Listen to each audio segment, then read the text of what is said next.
This is a demonstration of a landscape painting I created with the Fluid Paint Landscape Brush Pack for Corel Painter.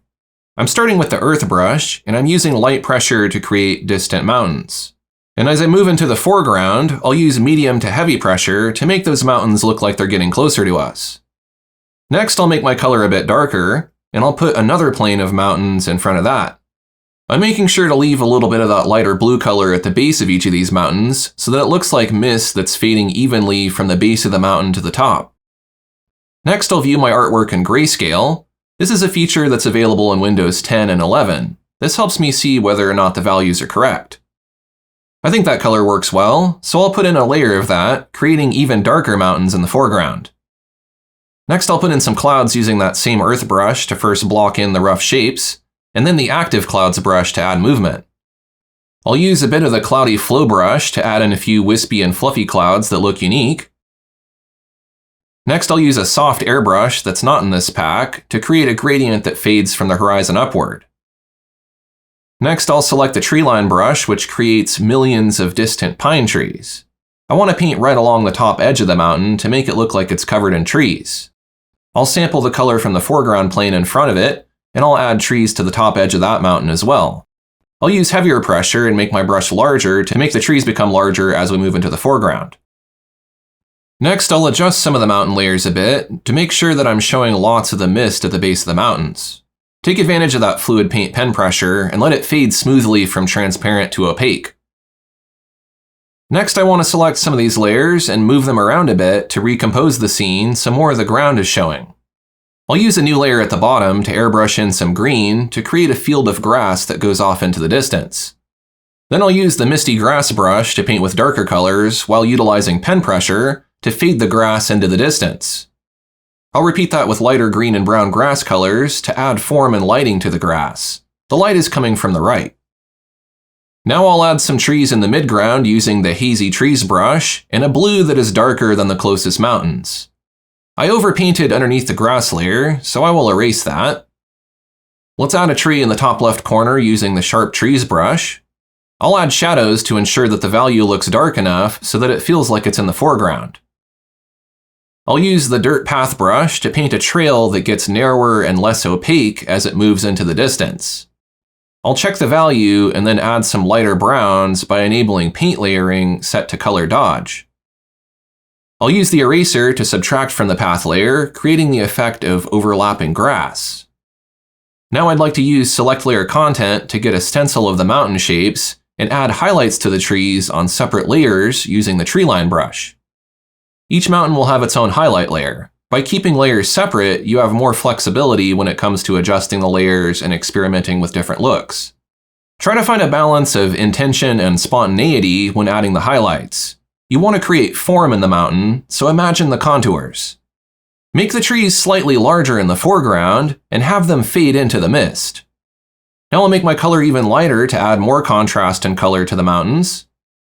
With a much larger brush, I will add highlights to the foreground mountain. I've been gradually shifting the hue of the color so that it's cooler in the distance.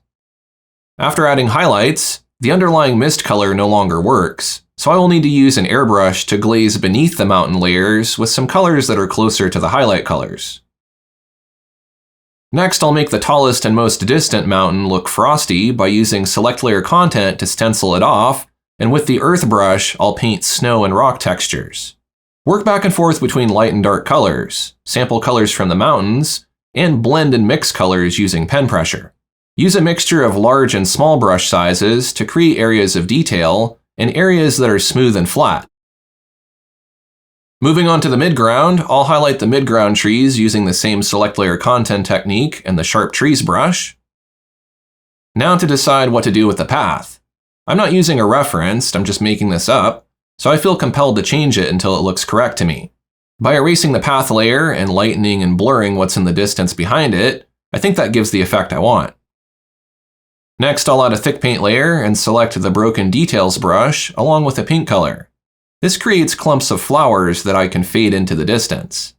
I can change the color a bit and add multiple colors like white or light blue to give the flowers more character and randomization. I'll darken the flowers in the bottom left corner to make them look in shadow.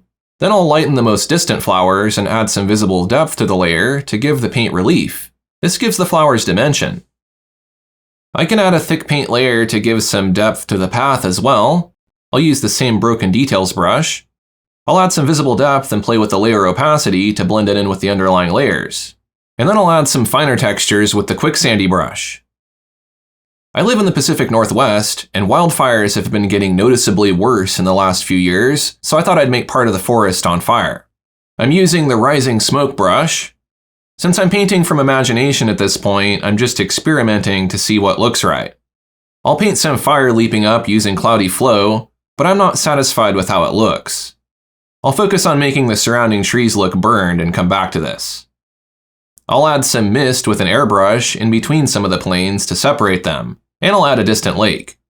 Because there is fire nearby, it should be very hazy, so I'll airbrush in some air pollution. I'm not happy with the smoke, so I will change it to a lighter color by repainting it with the earth brush. I will repaint the flames as well, going outside the gamut a bit since I didn't plan for the fire when I selected the color palette. I'll use the airbrush and layer opacity to blend it in until it looks correct. I want to add some rolling smoke near the ground using the rising smoke brush. If it's too lumpy, you can blend it a bit. I'll use the adjust color filter to shift the hue of the foreground tree highlights to make them cooler since they felt too warm. More cleaning up my layers by naming and organizing them in groups since there are so many. I'll use the limbs brush to paint in some branches and distant tree trunks. Then I'll use the earth brush to add some large and small rocks to the path to give it character. I'll also use misty grass to work back and forth between adding grass and dirt to create overlapping layers on the path. Next, I'll add some detail to this bare ledge in the distance by using Distorto to smudge it into a sharper, more angular shape. Then I'll add a rocky surface with the earth brush. The fire is a bit too sharp, so I will blend it to make it more hazy. Then I will use misty grass with a shadow color to blend the grass into the ground. Flipping the canvas horizontally can sometimes be nice to get a fresh perspective of your painting. I'll clean up my layer names a bit. I want to soften the edges of the distant trees on the mountain by blending the shadows with diffuse blur using short upward strokes. Next, I'd like to add some blue to the shadows of the path and darken them up a bit. I'll select the shadows using a color selection brush. Then I will use an airbrush to fade it into the distance. Let's vary the color cast in the scene by adding an overlay layer and airbrushing in a warm color. Fade it from the top of the sky down to the highest mountain. You can cool off the bottom of the canvas using a blue color as well. The top left tree doesn't stand out enough, so I will add brighter highlights to it. Let's add a few more details to the path. And as a final step, I'll add one more overlay layer filled with a warm color and use a mask to conceal some of it with the interactive gradient tool. And with that, we have a finished painting. This took about 2.5 hours to complete. If you don't already have this brush pack, you can get it at aaronrutten.com.